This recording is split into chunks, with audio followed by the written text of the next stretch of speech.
من أنت لتضيء في سمائي كل نجومي، وتجمعين طيور الحب وهي تغرد على غصوني. من أنت لتسكنين الروح ونني عيوني،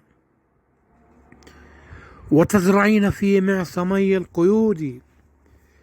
فكم أعشق الفل والياسمين والجور، فزرعتها على سواحل خديك يا سر وجودي.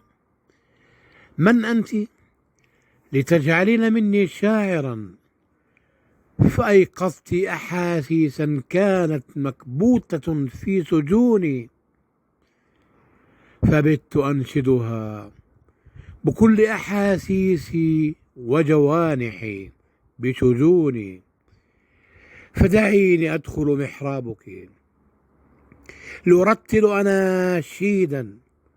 لأرتل أناشيد عاشق مجنون. أدركت بأنك معبودتي من تكوني. بقلم ديب عنبتاوي.